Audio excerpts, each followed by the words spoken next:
Yeah. Okay, all right, you guys. Welcome back to the third episode of Good Vibes Only.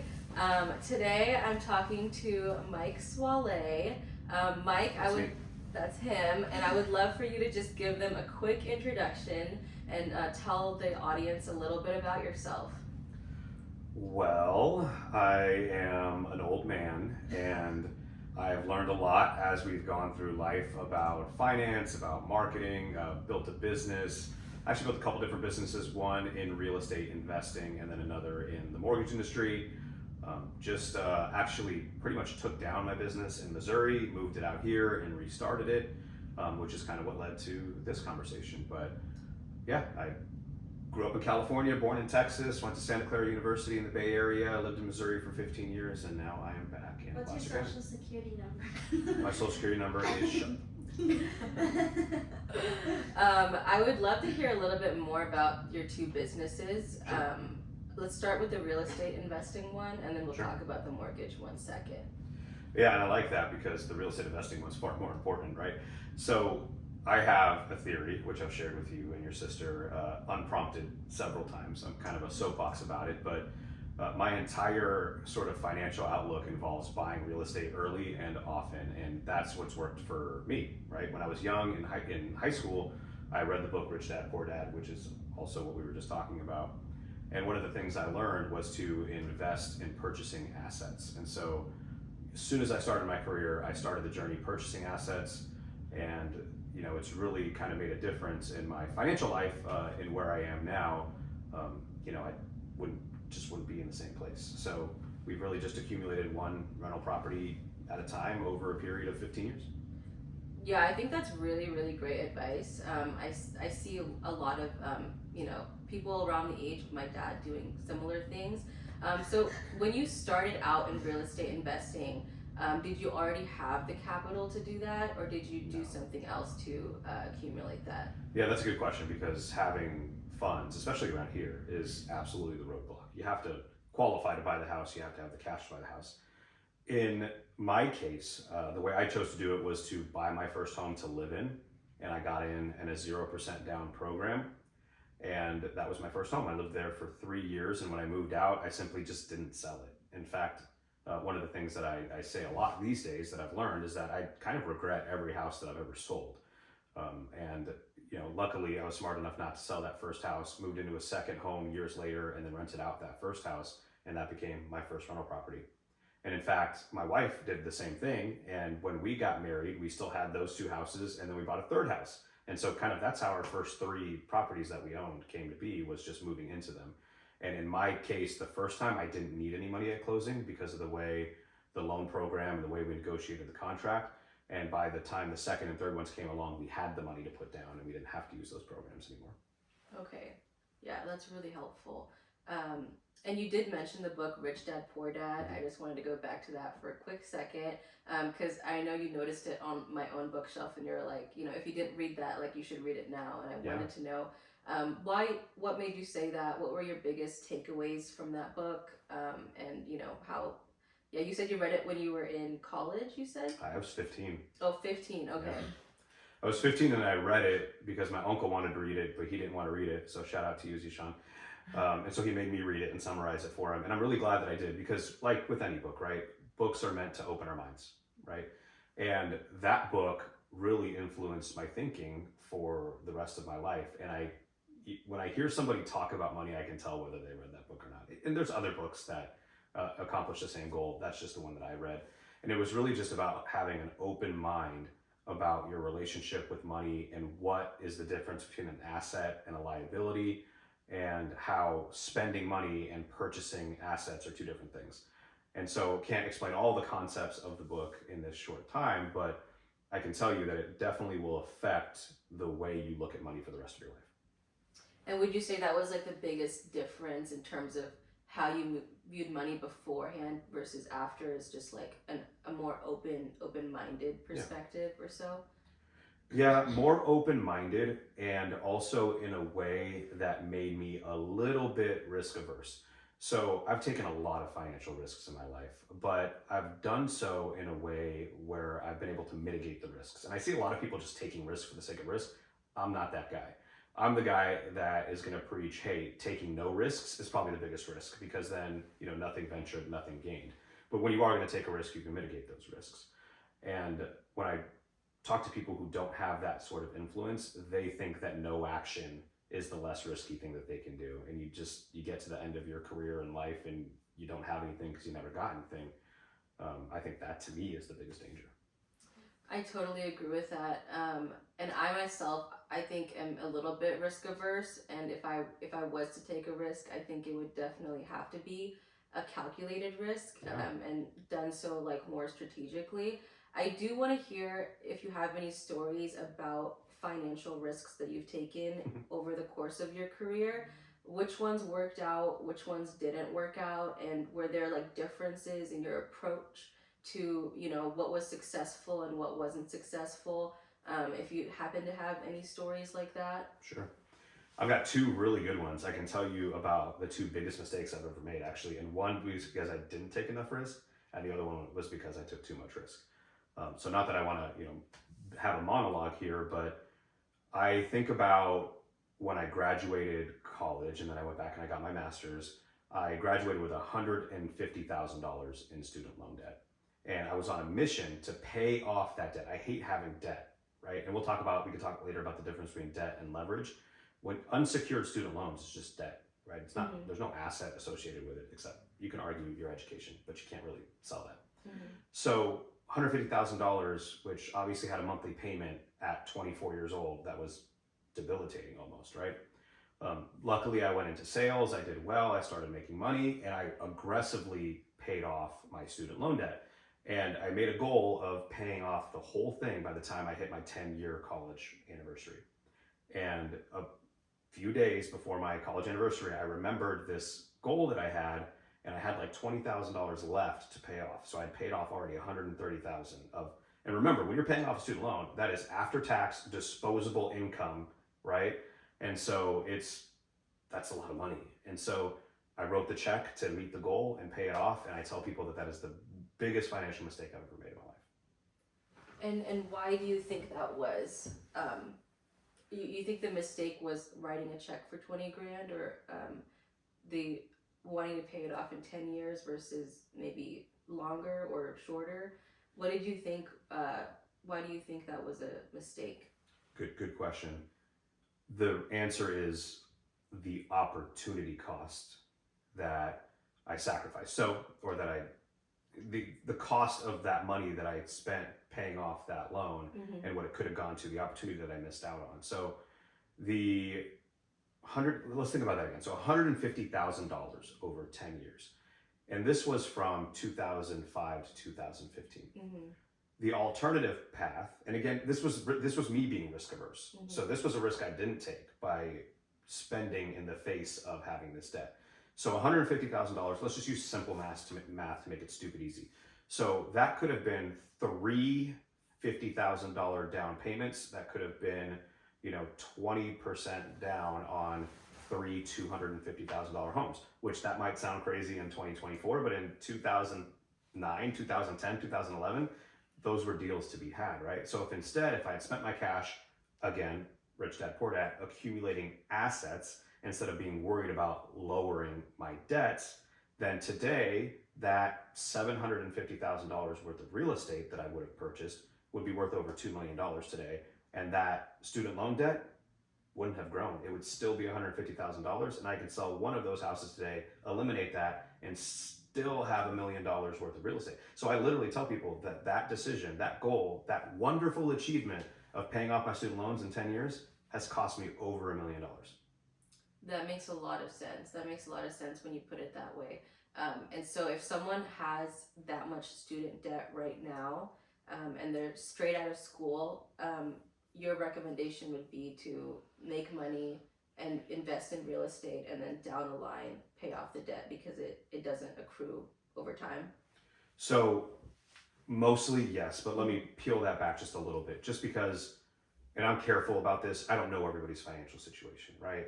They may not have if you're struggling to make the payments, you got to figure out how to make the payments, right? Don't hurt your credit. Don't, you got to do that. I chose to work hard, extra hours, make the extra money. And my point is this: accumulating assets is far more important than paying off debt, because you can always go and pay that debt off later. Mhm. You can't go back in time and pick up more assets along the way. There's a caveat. Student loan debt is one thing. Credit cards are different. Credit cards with 20-30% interest, pay that crap off. But if we're talking about normal debts like mortgages, student loans, decent car payments, get assets. Go get assets. Okay. I actually didn't know that about student loans, that they don't like Have change interest. over time or have interest or anything like that. Well, no, they have interest. You have to Yeah. make the minimum payments. Okay, Like, I'm not yeah. saying don't pay them, Mhm. but what I did, I didn't make them. So it would have taken me 30 years to pay off my student loans if I Okay. was just making the minimum payments. Mhm. But I paid extra. Every time I got a bonus, I applied it to my student loans. Anytime I put $10,000 in my savings account, I took half of it and I paid off my student loans. Mhm. Don't do that. Mhm. First of all, at some point, the government might frickin' do that for you. Second of all, like, your assets can always pay off your debt. You can't always go back and get the assets. Right. No, I think that's really good advice, because I think the intention that you had once you graduated college, like, that's such a noble intention to have. Like, Right? Sounds like a great idea, right? it sounds like a great idea. Like, it sounds like something a regular, like, conscientious person would, like, think and have that goal for themselves. Like, I don't like debt. I'm trying to get out of debt, and so it would be totally reasonable that you would go and do that. And and looks like our one. We have a question from the audience. We have a question from the audience. So, like, did you tell other people about this plan, and when did you realize that was a bad idea for you to try to pay it off in that short amount of time? So I after told- you did that? I told a lot of people about this, and everybody was like, "You're crazy. You can't pay off $150,000 in 10 years." And I said, "Watch me," right? So it was a challenge. And you're so right. Like, it sounds like the right thing to do. And that's the problem with too much risk aversion. And again, I preach mitigated risk tolerance, or don't go crazy. Don't take risks for the sake of being risk, and don't take unmitigated risks, right? It could just sound like such a good idea and such a noble cause. And so, yeah, I shared that. We actually celebrated. So coincidentally, it was 30 days after meeting my wife that this happened. And so this was June of 2015. I met my wife on May 14th, 2015. And so I wrote the check and I said, I want to celebrate. So we went and got a bottle of champagne and sat out in a quad in like a nice area of town that we lived in. And I had got some friends around. We popped a bottle of champagne and we celebrated Mike getting out of debt. Mhm. And it wasn't until years later that I realized part of it was the market timing. Like, the years that I spent throwing my money away against this debt were like the perfect asset accumulation years in history. And we could talk more about that later, but it was just when I looked at my real estate portfolio and I thought about, like, damn, I should have bought more houses back then. Like, why didn't I? And then I remembered, oh, stupid, because you were so obsessed and you were so debt averse and you were so worried about not, you want the freedom from the payment too. And you guys probably relate to this. Like, having debt is pressure. And being freed from that debt is just such a relief to not have to go and work so damn hard. But having $2 million more worth of real estate right now would have given me a much better feeling of that. So does that answer your question, audience? Oh yeah, for sure. At least for me, yeah. That's great. I do want to talk about one thing before we talk about the second financial risk that you said worked out for you, right? The second one was a positive. The second one was a bad risk. Oh, it was a bad did risk. Not work. Okay, gotcha. So this was me trying to do the right thing, Mhm. but not taking enough risk and just having faith in accumulating assets. Yeah. The other one was something I shouldn't have done. Okay, gotcha. The one thing I did want to talk about before we got to that was when you mentioned the difference between debt and leverage, and what that means. Good catch, yeah. Is there such a thing as good debt, maybe in your view? And could you talk a little bit more about that, maybe? Yeah, let me first start, because I've been on this soapbox. I'm in a lot of soapboxes, sorry. So leverage is this. Leverage is back when I said, hey, if I could have taken that $150,000 and bought 3 houses, and then I said that it was $250,000 houses, right? And I got 3 of them. So then I said, okay, that was $750,000 worth of real estate. So wait a minute. I only gave them $150,000. How did I get $750,000 worth of real estate? That's leverage. And let me give you another example. If you were to take that $150,000 and buy $150,000 worth of stocks, and over, let's say, a 7-year period, those stocks doubled, how much money do you have? 300 grand. 300 grand. That's freaking awesome. You started with 150 and you got 300. Well, let's say you took that 150 and you got $600,000 worth of mortgages and you bought $750,000 worth of real estate. If those properties doubled in 7 years, how much real estate do you own? That was a little too much math for 1.5 me. million? 1.5 million from the audience. Yeah. So did your mortgages go up or did you pay them down a little bit? You paid them down a little bit, right? So the debt didn't increase with the value of the asset, right? So $150,000 and $600,000 worth of debt became, what did we say? $1.5 million worth of real estate that you now owe 600 against. So your 150,000 cash became 900,000 in equity instead of $300,000 in stocks because the power of leverage. Debt, the bad debt that I'm talking about is like the student loans, the credit cards that didn't get you an asset. Leverage is debt that gets you an asset. Okay, gotcha. And I'm not saying student loans are bad. If you need them for your education, go get them. Mm-hmm. But just know what you're doing. Just be clear about what you're doing. Yeah, that was something that I think an interesting topic we could talk about maybe later if we have time. Is your opinion on getting a college education? Do you think people need it? Do you think it's a good idea financially or even just in general? I think it depends on the person. Okay. It really does. And I'm sorry to give you a generic answer, but for me, I could have definitely got a cheaper college education. I would argue, though, what college did for me in terms of opening my mind to other things, other concepts, like we were talking about the books on your bookshelf earlier, and I've read so many of them, and it tempers or kind of adds to who I am as a person, not necessarily my job. But what I left college with as well was a network of really great people, too, that over the years in my line of work have become my clients. Mm-hmm. And so my college education really has paid for itself, but I made sure that it did. And so it depends on what you do with it, depends on who you are, depends on what you want to be. Okay.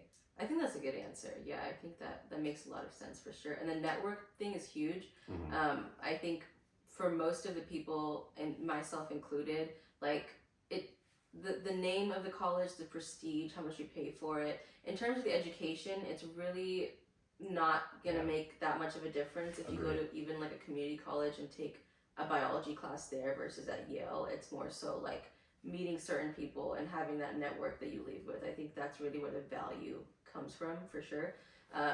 Of paying all of that money to learn like introductory biology, for example. So we could talk about the second financial risk if you want to. The other thing that I kind of wanted to talk about was you've obviously have many years behind you, like you have more experience than Meaning I'm old. I'm trying to say it. Your beard is very gray. Thanks. No. Thanks. Yeah. No, I'm just saying you have a lot of experience. You've been doing this for a lot longer than anyone in my friend group or me. And so I wanted to, if you could give people a general overview of your financial portfolio, if that is okay, and Sure. kind of like what you think works for you and what doesn't, like what makes you the most money versus what you have tried and didn't really do anything for you. Yeah, the more complicated shit that I try, the more I go back to the basics. And the basics for me is just rental properties, real estate. I've got several single families. I've got 2 multifamilies. I bought and sold a commercial building. And again, I will repeat, I regret. So I probably sold maybe 10 houses in my life, and I wish I had 9 of them back. There was one of them that needed to go, but the other 9, I miss you. I miss you, baby. So because damn, like they just over time, they'll have their moments, they go up and down, but over time the trajectory is up. There is a statistic that we reference often that there has never been a single 10-year stretch in recorded American history where real estate values ended the 10-year stretch lower than they began the 10-year stretch, and that includes any 10-year chop up over 2008 housing crash, because they went up so much before that and they've gone up so much since then. So for me, we don't even have time to get into all the reasons, but I tell people one of the things I say often is that there are 4 ways you make money off of rental real estate. People think about cash flow. Honestly, one of the mistakes I made was caring too much about cash flow. Cash flow is nice, but during this accumulation phase of our careers, it's really not that important. Appreciation is probably the biggest one over time, because it just goes up over any stretch of time if you give it long enough. Not always in the short term, but always if you give it long enough. But the most underrated one, well, there's amortization, which is just somebody else paying your mortgage down. You get equity that way. The most underrated way that people, professionals, people that have a job and have withholdings out of their W-2 income and they pay taxes at the end of the year, the tax reduction that you get from depreciating real estate assets can be a game changer if you are a high earning professional. And that has helped me throughout my better years, in terms of mitigating my tax liability, which has returned tens of thousands of dollars back into my pocket, versus not owning the rental real estate. And that's a very underrated component of making money in real estate over time. Could you talk about that one a little bit more? And could you explain it to me? Like, I'm a 5-year-old, Sure. because I know very little about some of the terms that you are using. And so, like, for a regular person like me, maybe, that doesn't know a lot about stuff like this, how exactly would something like that lead to more money in their pocket? Remember when there was a big to-do about Donald Trump's taxes? And he said that, sorry, I don't pay taxes, right? Smart business people don't pay taxes. Did you know that you and me and everybody else can do that too? No, I did not. I mean, I figured it's possible, right? But I don't know the avenue or like the pathway to actually get there. This is a dramatic oversimplification, and everybody's tax situation is different. But real estate, bro, like that helps there. And when I'm talking about not worrying about cash flow, most people are gonna go, "Wait, you're crazy, man." But here in California, like, let's just be honest, you can't go put 25% down on a house and rent it out for more than the payment in most cases.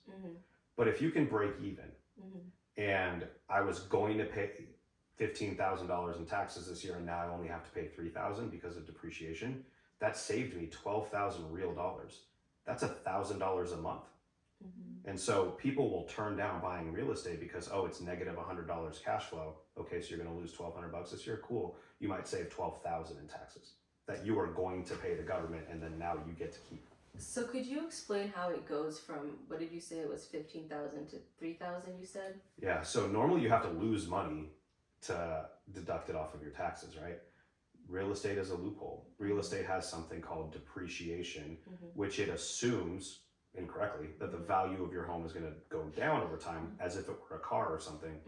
So you get to take the value of that home and divide it by a certain number of years, and the number of years depends on a couple other factors. Typically it's going to be 27 years. And you get to take, like, if it's a $270,000 house, what is that, $10,000 a year, and deduct it from your income, which lowers your tax burden. Oh, It's crazy. Gotcha. Okay, now it's starting to like click for me. It's starting to like make sense to me. Okay. This is some really math heavy stuff when you start getting into depreciation, so it can be a little bit of a rabbit hole. I'm gonna pause this video, go back, replay it, write down these numbers. Yeah. Do the math. I see you with the beautiful mind stuff going over your head, like equations. Carrying the numbers. Hey, I got the 1.5 million. You did. That was good. Do you do stocks at all? I do stocks in my 401k. Okay. So one of the questions I get a lot is, should I even contribute to my 401k? Should I just take everything and go to real estate? And if you work for a company, which a lot of us do, that matches your 401k, that's an automatic 100% return. Take the 100% return.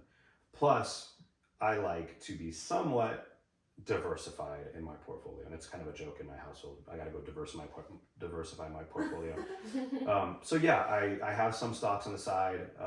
I told my financial advisor that I'm giving him a certain amount of money, and I want him to be boring with it, because part of my risk mitigation, I'm taking so many risks on this side in the real estate market that I just need him to do unrisky stuff for me, so that I'm a little bit more balanced. So to answer your question, there's absolutely a time and place for stocks.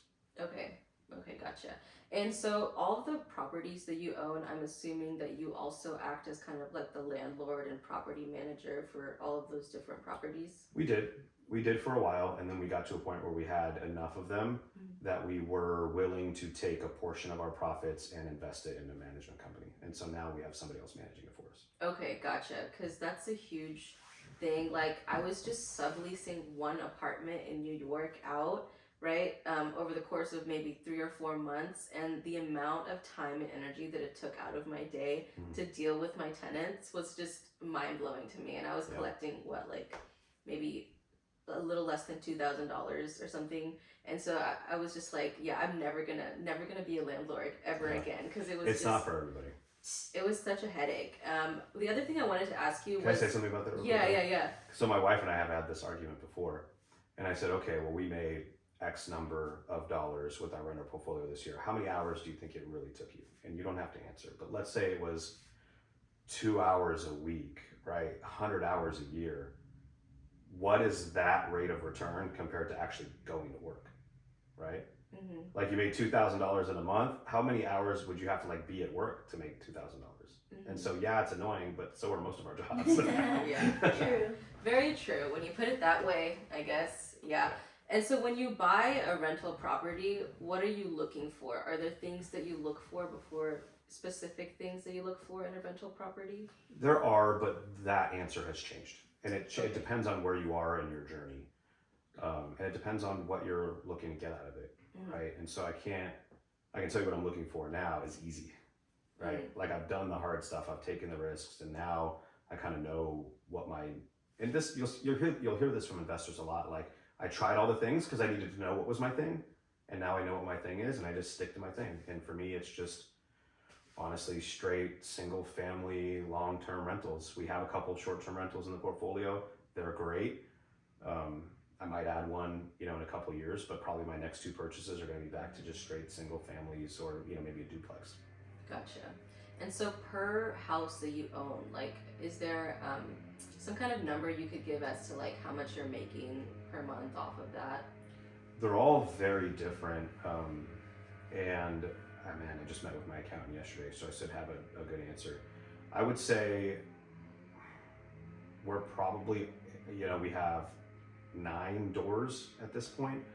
And we probably only make like a couple grand a month off of the whole thing, but we've gained probably $1 million in equity off of that portfolio over our 9 years of marriage. Okay. So think about that. Yeah, that's over $100,000 a year. Yeah. For the little annoyances that take us 2 hours a week.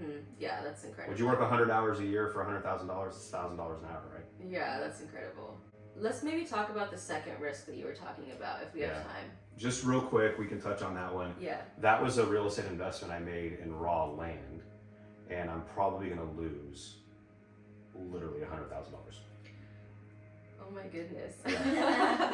So you were. Are you sweating? Because I'm sweating.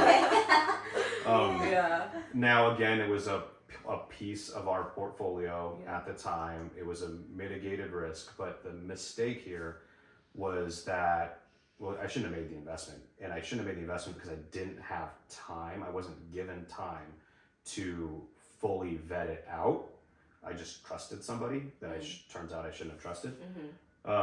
Instead of doing the due diligence myself, and that was the mistake that I made. And I didn't do it because I didn't have time to do it, and that was the mistake to push forward without the proper time and doing the due diligence. And so, speaking of words that are not everybody may not understand what the word mitigated means, and you've heard me say mitigated 40 times on this episode.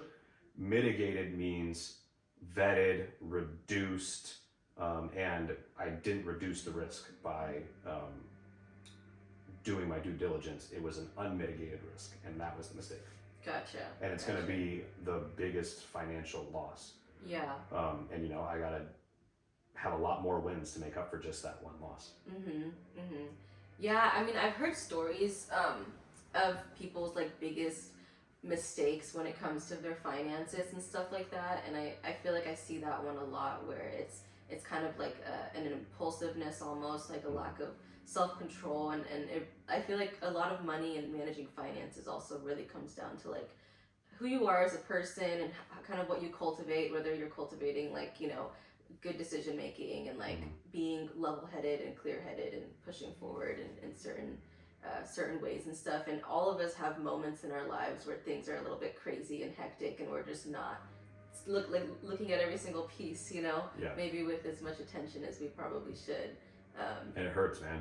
Yeah. It hurts because you think of like how, you know, what am I gonna have to do to make up for it? To to step back. You know, for me, like I made so many step forwards with good decisions.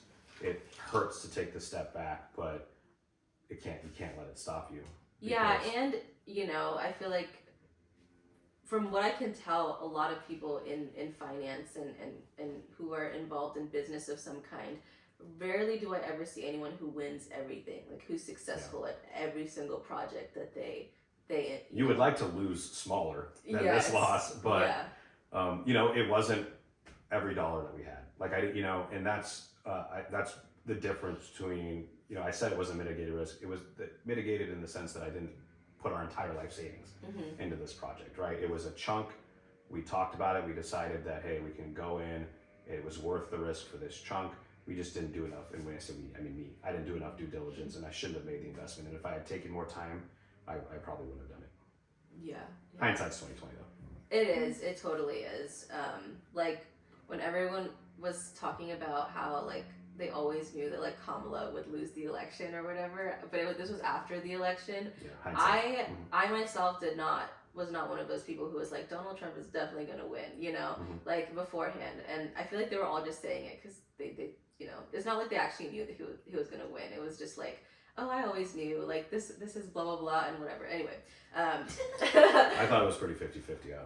I thought it would be a lot. I wasn't gonna be surprised either way. I thought it would be a lot closer than it ended up being. So when we were watching like the election night on the TV and what was happening, like I was kind of surprised. Like, you know, I did see the flaws in the campaign and stuff ahead of time, but at the same time, I still thought it would be a lot closer than it ended up being. Anyway, to bring things back to finance. I gotta go back and make more money now that we're talking about this big loss, because now I'm getting anxiety. I gotta go run some Your more money face now. turned red. Yeah.